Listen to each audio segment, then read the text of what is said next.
Tem no filminho? Não. Já tá no Pode. Pronto.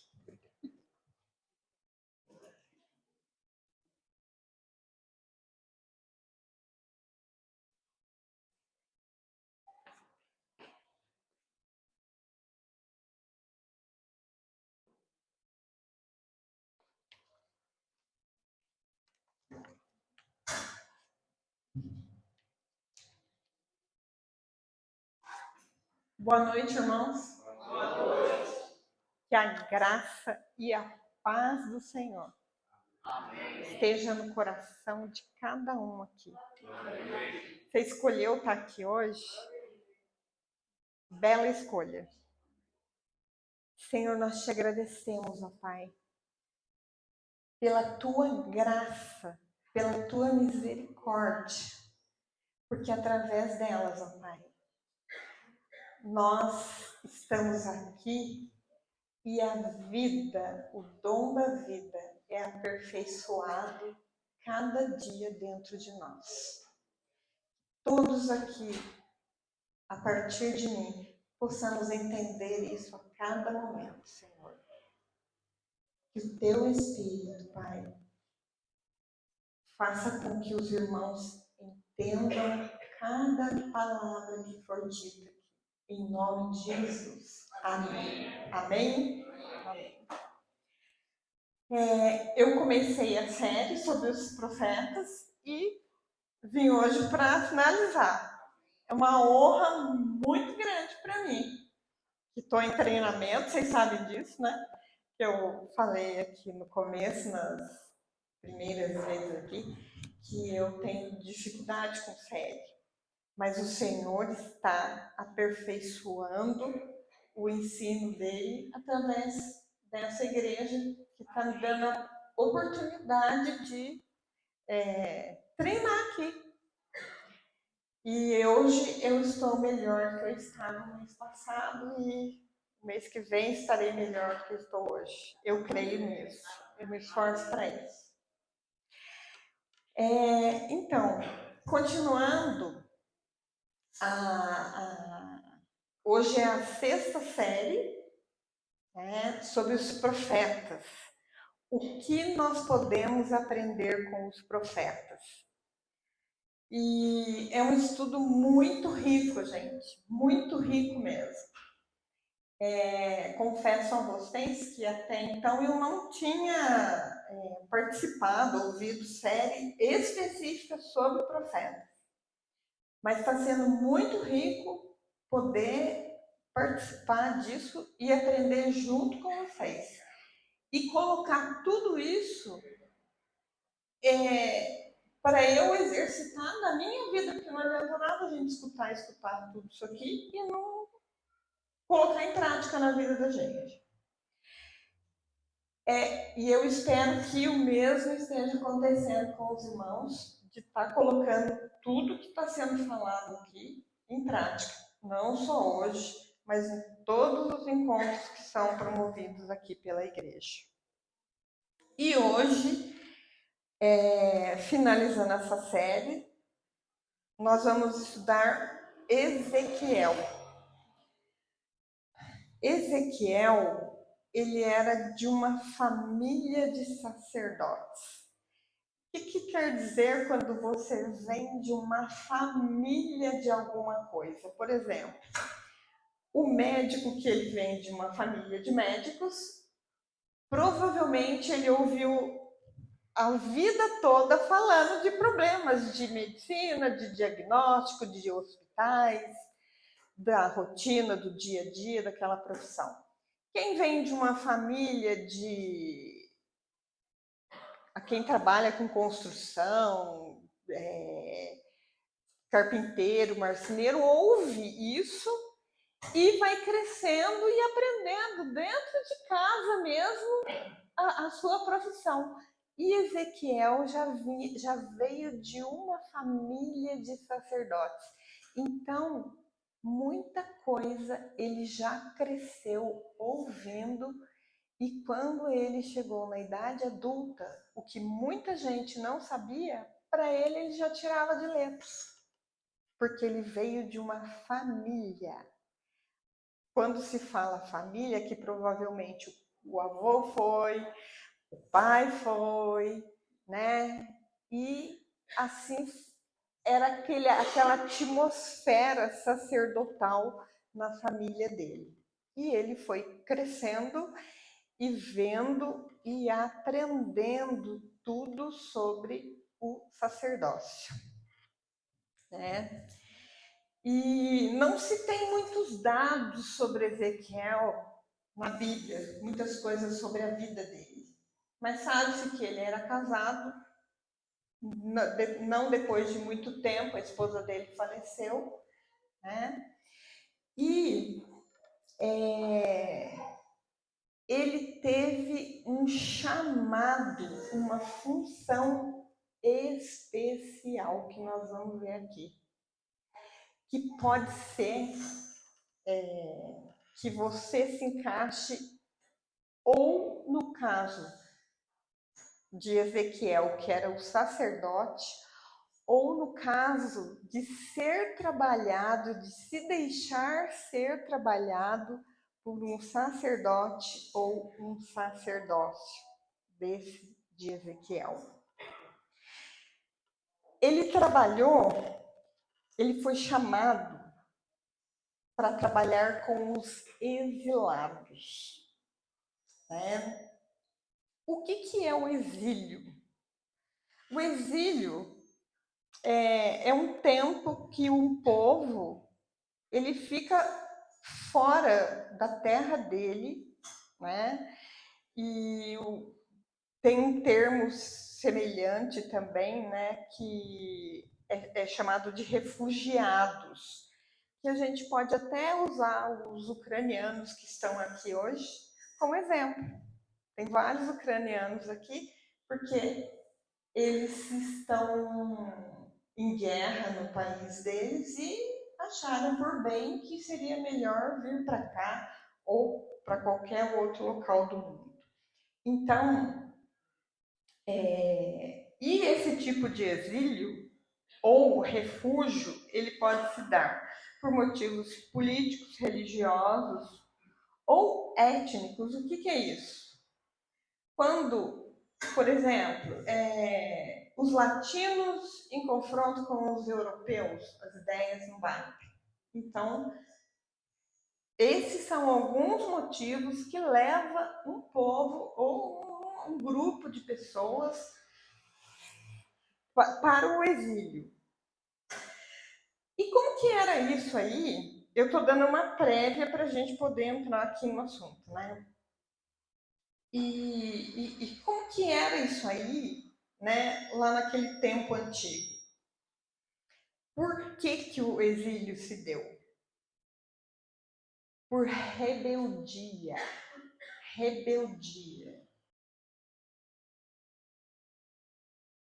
Falava uma coisa para o povo e o povo fazia outra coisa. Sempre que ou se eu estou ouvindo uma mensagem, ou se eu venho aqui falar alguma coisa, eu tento colocar aquilo em prática na minha vida. Será que você está em rebeldia com o Senhor, com algo que o Senhor falou para você fazer e você não está fazendo? Algo que está na palavra e você não está obedecendo? O que gera isso aí, né? O povo se afastou de Deus, né? E o exílio naquela época, né, constituía na prática de nação contra nação, e a nação que era derrotada, ela levava a pior parte. Por quê? Quem é derrotado, tanto a guerra não é boa para ninguém, mas o que é derrotado, ele tem os mortos, tem os feridos, tem aquela sensação de derrota mesmo, né? E naquela época, o que acontecia? A nação que ganhava a guerra, ela pegava aquele povo que sobrou para ela e eles eram tomados como escravos, era o trabalho escravo dos perdedores, né? Já que você não tem família, morreu todo mundo mesmo, você vai ser mesmo escravo. E as mulheres eram também usadas como concubinas, né? E também escravas. Olha, gente, que tristeza do povo de Deus que desobedeceu, foi para o exílio, né? É uma história muito grande. Se alguém tiver curiosidade, entra lá no livro de Ezequiel para estudar, porque nós vamos focar aqui outra coisa hoje. Então, era uma situação triste dessas pessoas, exiladas e perdedoras. Ocupavam essa situação de escravos, de derrotados. E quando a nação era derrotada, além do território, né, os que conviviam com a dor da perda daqueles que se foram, da separação. Esses dias a gente estava lá no culto, lá na igreja da cidade, e falaram que a pastora Leila e a pastora Vivian tinham ido fazer um atendimento a uma mãe ucraniana cujo filho tinha sido morto na guerra na noite anterior. Ai, gente, quando eu vi aquilo, eu entendi melhor, assim, dentro de mim, o que é uma guerra. Você já pensou que dor de uma mãe? Ela está num país estranho, uma língua que ela não entende, tudo diferente, uma cultura diferente, uma dor e ainda a dor da perda dos que se vão na guerra. Então, os exilados, os refugiados, têm, além de toda a problemática da guerra, né, de conviver com essa dor da perda. A convivência com qualquer dor na nossa vida, gente. Qualquer perda, qualquer coisa que você perde, que você não queria perder, é assim, você vive um luto daquilo. Os estudiosos aí da mente, né, falam assim, até que, por exemplo, se você estava num emprego, você perdeu o emprego, você vive o luto daquilo, porque você contava com aquele dinheiro para o teu sustento e o sustento da tua família. Então você tem que entender que aquilo acabou, né? E essa dor, gente, essa dor da perda, qualquer perda, mas essa aqui em especial, parece que é uma dor mais doída ainda, que dói mais lá dentro da alma. Porque assim, é uma coisa que você não vê quando vai acabar. Você não tem perspectiva, a guerra vai acabar semana que vem, né? Você não sabe quando a guerra vai acabar. E assim, há a probabilidade que outras pessoas sejam convocadas para a guerra. Porque no caso de guerra, quem vai na guerra agora, por exemplo, se tiver uma guerra agora, os soldados que estão servindo agora vão para lá, para a linha de frente. Morreu todo mundo. Quem vai? Os que foram já do semestre passado. Vai indo. Daí são convocados os de 2021, que deram baixo em 2021, e assim vai indo.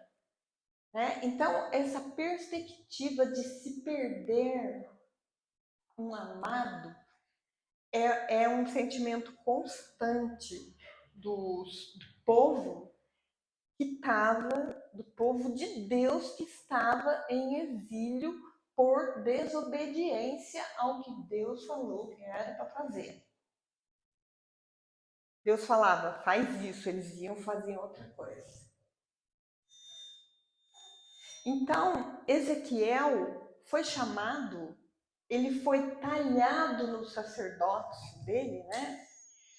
Para trabalhar com esse povo que estava sentindo essa dor infinita, essa dor assim de humilhação, de perder, de ter que largar o seu povo, de sair do seu lugar, de largar as coisas que você gosta.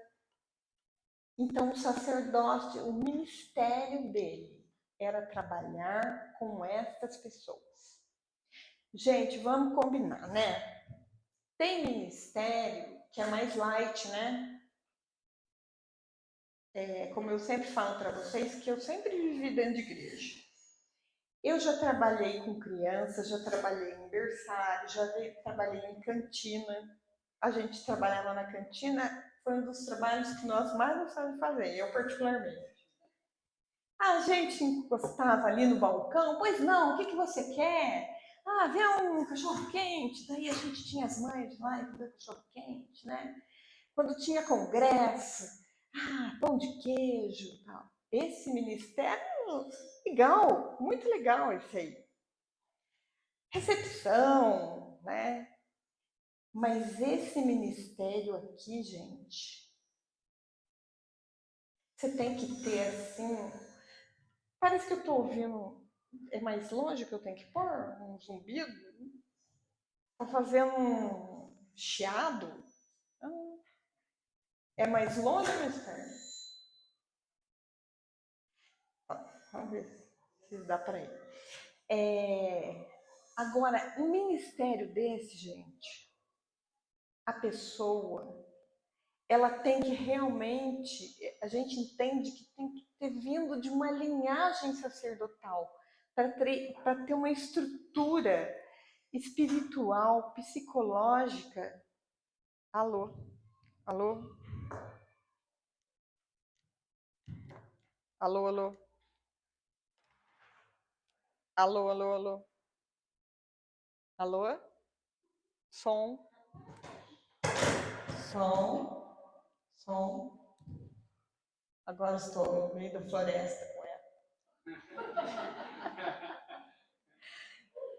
Então, para a pessoa trabalhar com esse tipo de pessoa, em situação de dor, vulnerável, a pessoa tem que estar assim, espiritualmente, muito conectada. Tem que estar emocionalmente bem para você poder ser uma voz de alento, uma voz que vai, de alguma forma, suprir a necessidade dessa dor da pessoa. Então, Ezequiel tinha esse ministério, né? E ele foi um grande profeta e cumpriu com excelência o chamado dele. Em Ezequiel 1:1 fala o seguinte, que ele teve uma visão, o Senhor deu uma visão para ele, né? E eu estava entre os exilados junto ao rio Quebar. Abriram-se os céus e eu tive visões de Deus. Visões de Deus. Uma pessoa, para ter visões, para ter essa conexão espiritual, ela tem que diariamente, gente, diariamente, se colocar na presença do Senhor, pedir discernimento para o Senhor. Hoje, como é que isso funciona hoje na vida da gente? Porque isso aqui foi Ezequiel lá antes de Cristo. Como é que isso aqui funciona hoje para gente? O Senhor fala para gente. se você estiver atento, conectado, você vai ouvir a voz do Senhor falando para você. Isso que você faz, você vai ver claramente o Senhor vai falar para você. Isso está errado. Você vai sentir, você vai perceber. Isso não vai dar bom. E essa visão que Ezequiel teve, né, foi assim, fruto de uma conexão com o Senhor, de uma entrega, né, de espírito. E em Ezequiel 37:14 fala o seguinte: porém o meu espírito em vocês, e vocês viverão, e eu estabelecerei em sua própria terra, e eu os estabelecerei em sua própria terra.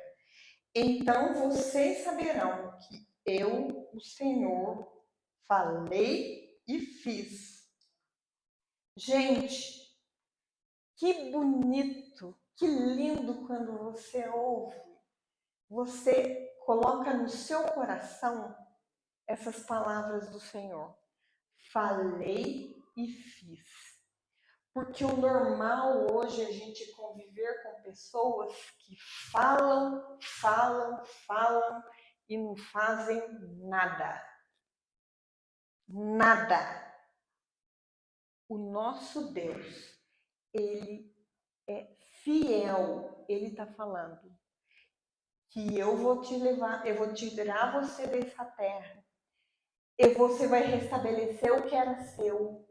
Então, gente, Ezequiel já tem uma luz no fundo do túnel, uma esperança de que tudo estava ruim, né? Mas a palavra do Senhor, eu os estabelecerei. Falando, o Senhor falando para Ezequiel falar, transmitir isso para o povo de alguma forma. Estabelecerei em sua. Olha a nossa língua portuguesa riquíssima, gente. Estabelecerei em sua própria terra. Não é qualquer. Gente, você quer o lugar mais gostoso do mundo quando você chega na sua própria casa? A sua.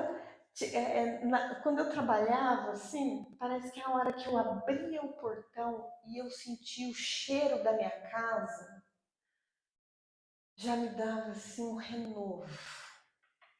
Não sei se vocês sentem isso. Um renovo assim, né? Ai, aqui é o meu lugar. A planta do meu pé está pisando na minha própria terra. Por quê? Isso traz segurança para você.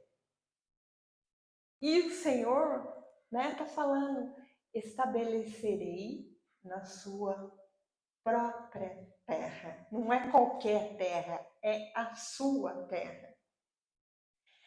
É o lugar que o Senhor tem preparado para cada um de vocês. Não é qualquer lugar, é o seu lugar. E o seu lugar, ele é seu, ele não é de outra pessoa, ele é seu. O Senhor separou para você. Não precisa ficar com inveja, não precisa passar por cima de ninguém. Ele é o seu lugar. Amém? Então, Ezequiel já começou a trazer, através da profecia, a voz da esperança, né? Há momentos que eu preciso de esperança e há momentos que eu preciso transmitir a esperança. Então, nós, enquanto filhos do Senhor, né? Você ocupa, a gente passa tanta tribulação, gente, né? Tem alguém aqui que não tem problema? Por favor, se manifeste. Nós queremos aprender com você aí. Tem alguém aqui que não tem um probleminha aí para resolver? Vocês falam aí porque, exceto as crianças, né, que a gente resolve as coisas para elas, sempre tem um BO aí para gente resolver. Quando você pensa que está tudo certo, tem uma coisinha para você resolver. Então, uma voz de esperança. E como ser uma voz de restauração? Ezequiel 37, 2. Ele me levou de um lado para o outro e pude ver que era enorme o número de ossos no vale, e esses ossos estavam e que os ossos estavam secos. Os ossos estavam secos. Gente, quando você pensa em ossos secos, quando você para, quando eu estava estudando isso aqui e eu parei para pensar, eu lembrei uma vez que um parente meu morreu e teve que ir no cemitério para fazer a exumação do corpo para colocar o outro corpo. Gente, os ossos da pessoa que tinha morrido há 50 anos atrás, vocês acreditam que tinha o pó do osso? Eu olhei lá dentro da cova, né? Tava o pó e os dentes da pessoa. Então eu me lembrei disso e assim, te traz a ideia de morte, ossos secos, né? E o Senhor o levou, a visão dele, de um lado para outro. De um lado para outro significa aqui para aqui, né? A gente tem que ler direitinho e meditar. De um lado para outro. Significa que era grande, uma extensão grande, um lugar grande que ele tinha, que ele via os ossos secos. Significa morte, espírito de morte. Eu converso com pessoas ossos secos por desobediência à vontade de Deus. A pessoa passa por crise, problema emocional, problema financeiro, problema espiritual, por desobediência. Eu converso com pessoas que são verdadeiros ossos secos. Tá tudo ruim. Você conversa com a pessoa? Tudo bem? Indo. Você já dá uma quebrada na conversa, né? Indo. Né? Mas como assim, né?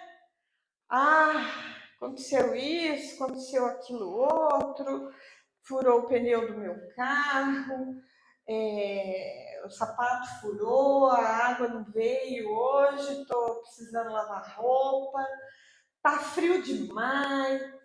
Gente, não tem nada bom. A pessoa não tem nada bom para oferecer. Num simples cumprimento que você dá para ela, você imagina na vida dela.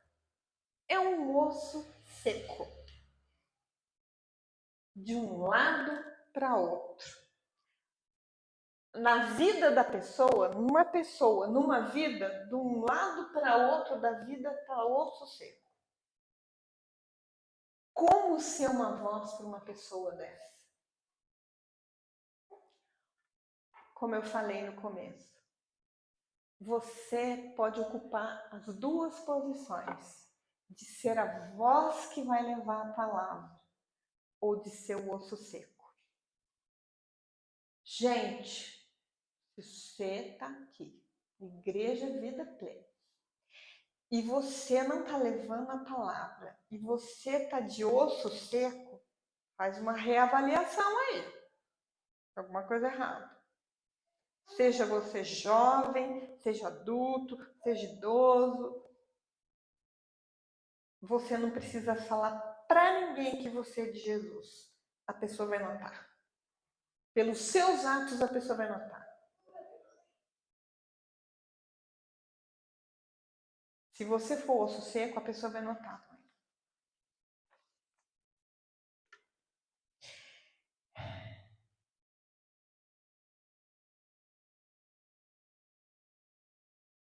E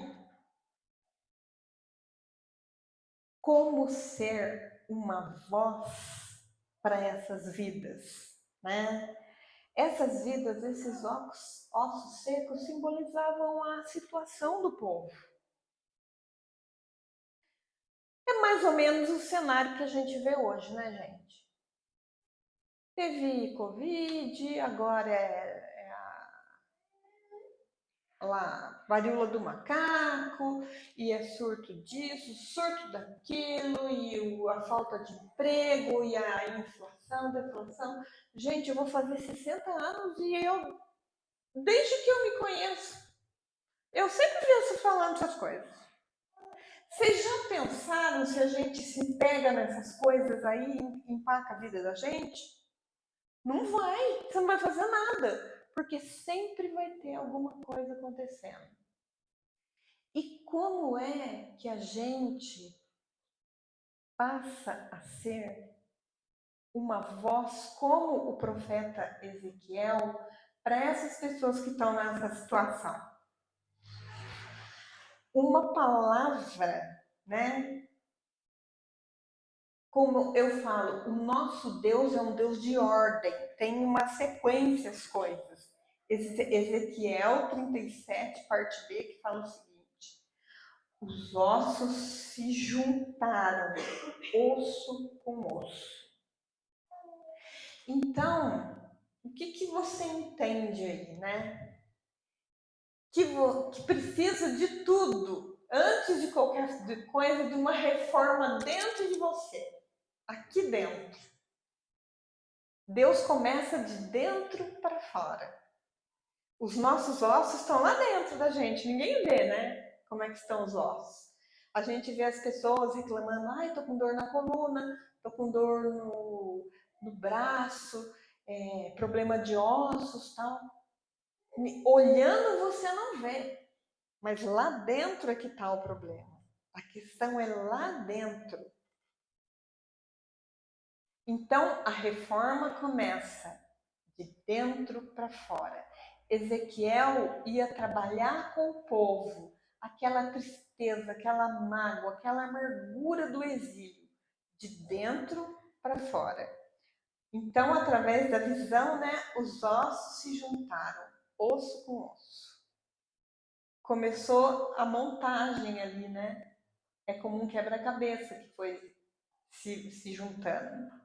Em Ezequiel 37, 8 fala o seguinte: olhei e os ossos foram cobertos de tendões e de carne e depois de pele. Gente, só esse versículo aqui dá para fazer um estudo. Só esse versículo. Os ossos foram cobertos de tendões e de carne e depois de pele.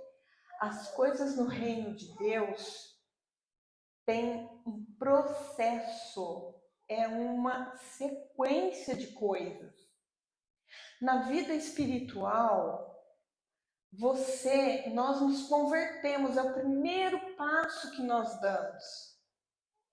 Não adianta você se converter hoje, né? Hoje, aceitei Jesus, você vai passar por um processo até aquele velho homem morrer dentro de você, porque é um processo, tá na ordem a coisa, você vai entendendo as coisas das quais você tem que se desvencilhar.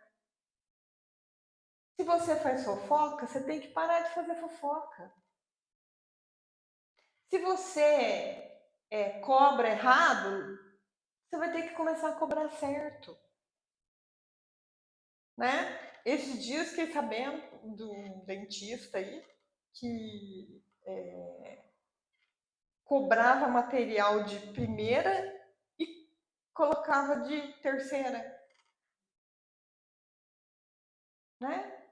Então, esse processo pelo qual todos nós devemos passar é essa ordem aqui, gente. Ezequiel, né? Através desse texto aqui, a gente vai vendo que não tem como você colocar a carne num negócio que não tem tendão, que não tem osso, né? Então, tem a ordem certinha das coisas. Na nossa vida, na minha vida, começando por mim, gente. Tudo que eu falo aqui tem que começar por mim, senão Deus não teria me dado essa oportunidade de estar aqui. Porque é muita responsabilidade eu vir aqui e falar para vocês de uma coisa que eu não faço na minha vida. Então, começando por mim, né? Senhor, o que é que eu estou fazendo que não está certo? Eu estou sendo injusta de alguma forma? O que não está bom? Me mostra o que eu tenho que mudar. Eu estou sendo uma boa sogra? Será que os meus agregados, o que será que eles estão achando de mim? Eu procuro não meter o bico na vida deles. Eu acho que eles até gostam de mim. Até gostam de mim. Então, começando por mim, tá? O que é que eu tenho que fazer para ser uma pessoa melhor? Para sair desse exílio, né? Para ser uma voz como Ezequiel. Essa sequência. Ordem. Ordem para ter progresso, né? Uma palavra, né? Trazendo vida. Em Ezequiel 37, 9 fala o seguinte: venha desde os quatro ventos, ó Espírito, e sopre dentro desses mortos para que vivam. Não adianta nada um corpo bonitinho, com ossos, tendões, pele, carne, tudo certinho, se o Espírito Santo, o Espírito da vida, né? Que é isso, gente? É aquele Espírito, né? Que quando você canta um louvor desse aqui, você não está mais aqui. Você já está lá no céu do Senhor. Você deixou, o seu espírito está lá, né? Você não está prestando atenção no que está acontecendo aqui. É se deixar levar pelo Espírito do Senhor. É ser feliz com as coisas que o Senhor dá para você, né? Aquele ditado popular, você fica de olho na grama do vizinho, você não olha a sua. Olha a sua, daí você vai ver que a do vizinho era de plástico. O Senhor tem as melhores coisas para você.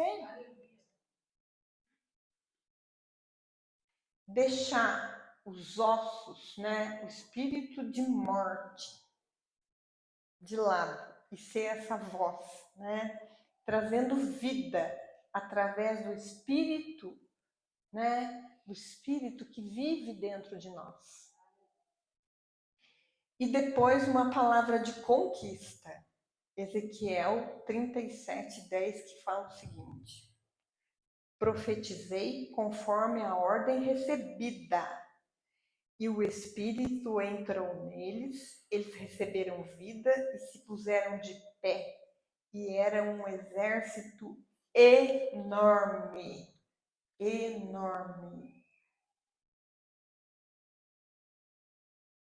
Olha aqui, vamos analisar aqui, está escrito, que está escrito aqui, né? O Espírito entrou neles, através, depois de tudo direitinho, né? Tudo certo, as ordens, tudo certinho. O Espírito entrou neles. Eles receberam o quê? Vida. Gente, nós temos convivido com cadáveres. Cadáveres. Infelizmente. Nós somos a vida que essas pessoas precisam. Nós somos a voz. Os profetas de hoje somos nós. Então nós temos que endireitar o que está errado na nossa vida para nós podermos levar essa vida para quem está perto da gente, para o vizinho, para o colega, sem, já falei aqui, sem ser aquele crente chato. Ai, que preguiça, né, de crente chato. Preguiça. Né?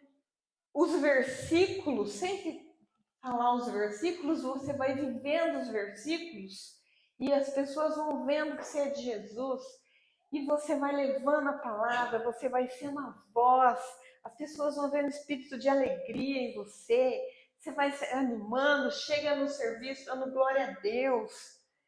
Né? Talvez eu seja mandado embora hoje, mas glória a Deus por esse dia, mais um dia eu consegui o dinheiro de hoje. Louvado seja o nome do Senhor por isso. Porque se Ele me tirou esse, Ele vai me dar um outro melhor. Espírito de vida. E era um exército enorme. Quando você vê isso aqui, que era um exército enorme, de gente com vida, você tem certeza que tinha um exército enorme de mortos. Que são essas pessoas que nós somos o Ezequiel de hoje. Nós somos a Sueli, o Ezequiel, que vai levar vida para quem eu encontrar lá fazendo caminhada, né? Bom dia, tudo bem com você? Ótimo. A pessoa, gente, que encontra uma voz, um Ezequiel, uma voz, uma pessoa que vai levar esperança para ela, acontece uma coisa tão sobrenatural que a pessoa começa a abrir o coração dela para você, você nem conhece ela. Começa a abrir o coração para você. Isso é obra do Espírito Santo para que você seja voz na vida dessa pessoa. Se isso não tem acontecido com você, tem alguma coisa que está falhando nessa ordem, nesse sistema, nisso aí. Porque nós estamos aqui hoje. O Senhor não voltou ainda. Porque nós estamos falhando em levar a comunicação. A nossa comunicação, a nossa voz está falhando de alguma maneira. A começar dentro da nossa casa. É uma coisa muito séria, gente. Esse negócio de ossos secos. Muito séria. Muito séria mesmo. E a gente vê. Eu sou muito observadora. Eu falo. Não sou de muito assim, conversa. Mas eu observo muito. Eu vejo pais matando filhos. Claro, uma linguagem que eu estou usando aqui figurada, né? Matando filhos como? Não deixam os filhos voar, não deixam que eles sejam o que eles querem, a profissão que eles querem, não deixam. Não, você vai ser isso. No final da conta, ele não é nem isso e nem o que ele quer, ele acaba sendo ninguém, porque os próprios pais estão se encarregando de matá-los. Seja a voz para o teu filho. Seja a voz para eles. Seja a voz para os seus pais. Nós, enquanto pais, gente, nós precisamos de vocês. Tem momentos que nós precisamos da voz dos nossos filhos, de um Ezequiel na nossa vida. E para concluir, né? Você tem sido a voz de Deus no seu tempo? Né? Gente, o mundo espiritual, ele está se movendo. Ele está se movendo. Eu garanto, um irmão ou outro aqui encontrou alguma dificuldade para chegar aqui hoje. Eu tenho certeza disso. Não vai. É o mundo espiritual se movendo para que você não venha, para que você não ouça, para que você não entenda o que é ser o profeta, você não entenda quem foi Ezequiel. É o mundo espiritual se movendo. Mas graças a Deus, em nome de Jesus, você foi mais forte. E você está aqui hoje, você aprendeu e você vai levar isso para a sua vida. E você vai levar a palavra do Senhor através da sua vida. Não é de teoria, não, gente. O povo não gosta de teoria, não, viu? O povo gosta de prática. Eu não gosto de nada teórico. Gosto de ver as coisas. Na prática.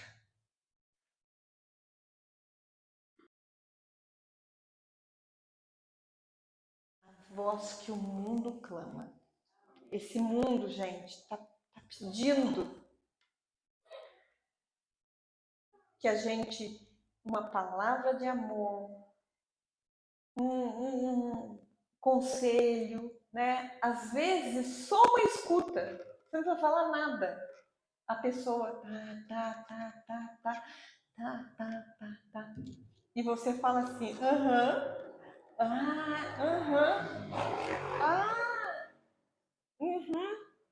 A pessoa, olha, muito obrigada pelas suas palavras, você não disse nada. Você só ouviu, você ficou ali. Isso é ser uma voz do Senhor para a propagação do Evangelho aqui nessa terra. Amém? Amém. Senhor, nós te agradecemos, Pai, por esses heróis que viveram na antiguidade e que a história deles, Pai, servem para nós como instrumentos até hoje. Nós te louvamos, nós te agradecemos por esse profeta Ezequiel, pela linhagem sacerdotal dele, pela estrutura que ele tinha, de levar uma palavra aos exilados. E que nós, em nome de Jesus, possamos ser essa luz, essa palavra que o mundo tanto carece. E é em nome do próprio Jesus que nós oramos. Amém, Senhor.